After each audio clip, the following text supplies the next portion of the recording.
So the Faustian bargain between the narcissist and the empath occurs at two levels, right? From both parties.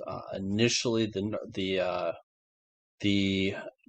Faustian the deal with the devil is done at a young age. So between probably 9 to 13 or so, the pattern takes hold, meaning that you know uh, there's an energy within yourself. You can name it and give an identity. We call it the mask, for example. That is the seed of narcissism. And usually that there's placed, you're at a vulnerable, you're physically vulnerable. You cannot, earn your own way in the world. You're dependent on other people. And, and, and through that emotional state, you're looking for a sense of control. And at a certain point, that self interest is natural. You become identified with it entirely. So it is only, and it's a win lose mentality, right? So you're only winning if those around you are losing. And then as long as you have that mentality, you'll always be safe. Is the promise from the soul to the mask, really.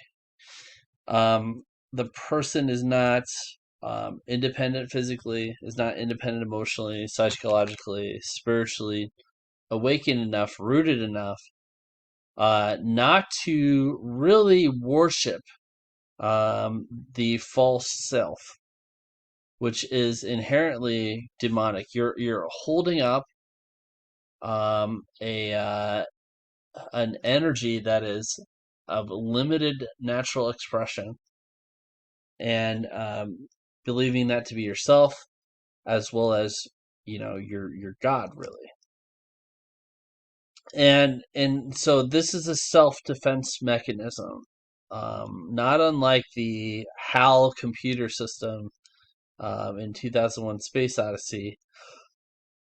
Has a functional purpose, and then becomes dysfunctional when it becomes doubled down upon, right? So everybody has a selfish period in development, um, and a lot of and from a normal developmental standpoint, you approximate with unselfish, right? You approximate with collectivism, even though you start as individualistic. You approximate, you balance with collectivism, and understand that you can get further through supporting other people and their goals. So that kind of negotiation between the, Freud would say, the superego and the id, that would be one framing. Um, or in contrast to split, the other road the narcissist goes down is double down on individualism, um, and an individualism that is consistently evolving into a win lose. It is your entire focus is now where as a child your disposition may be different, maybe balanced, um, maybe less burdened with time, with mental emotional time. But at a certain point, it becomes okay. I can only see other people, it as a sense of control. They're here to give me a sense of control and stability, as well as a sense of importance. And and they just double down on those two um, benefits they get from other people, and put blinders on any other kind of value that they offer, that other people offer. So it's a developmentally extremely limited um, emotional matrix of value they feel from other people. By contrast, the empath while they're very sensitive and aware of other people, they're also susceptible to buying into their own fantasies. So what makes them susceptible and does their own Faustian bargain is the narcissist will promise to be the perfect turnkey partner and will be that in action as opposed to emotional disposition in action initially. So this is what we call the golden period or the honeymoon period, etc. Um, Empaths buy that because they want to buy that. Even though they may know better, they want to buy it. The reason why, and a lot of times it works. So a lot of times the empaths will become subservient to the narcissist, be addicted to them, allow for years of abuse, etc. On occasion, and who's to say what the number is, maybe 25%, because this was not consent, this wasn't overt consent, right? There is a possibility that the empath can evolve stronger from the experience with the narcissist, right?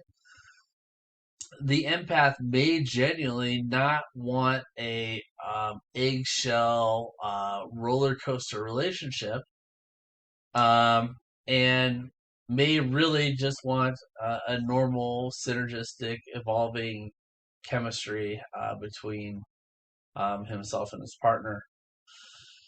So if that want is not crushed, because if that's not crushed by the attempted destruction of that um, desire and goal, that positive goal, because the narcissist will try to destroy that. Um, if that is sustained, then that can actually allow enough leverage to break with the narcissist, so they can get beyond it.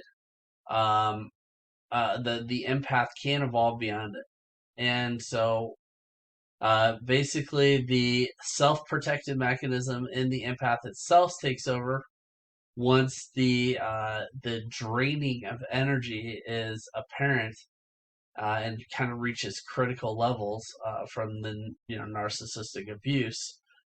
Then the empath can kind of surge forward, protect themselves, block the parasitic energy, and continue on with self repair, as well as synergistic partnerships in the future with people that actually embody the values that he's looking for or she's looking for, as opposed to just mirror the intended values. So it is good versus feels good and sustainable versus feels good and highly unsustainable. So um, when you're no longer um, addicted to, because for the empath, it's an addicted into their own fantasy first. When you're not amygdala addiction, so you don't have a adrenaline addiction. When you can see intellectually the pattern of narcissism in all its manifestations, and get better at honing that perception, and also when you're very clear about what you want, the capacity is, and when you're comfortable with your relationship with God, really, you no longer can have the wool pull up over. You're not as susceptible to fantasy if you're at peace with God and peace with your place in the universe. So that is the Faustian bargain that occurs on both levels. Take awareness of it. So have the discipline become awareness, become aware, and also um, have the awareness not to repeat history and evolve from the experience. Thanks for listening. Take care.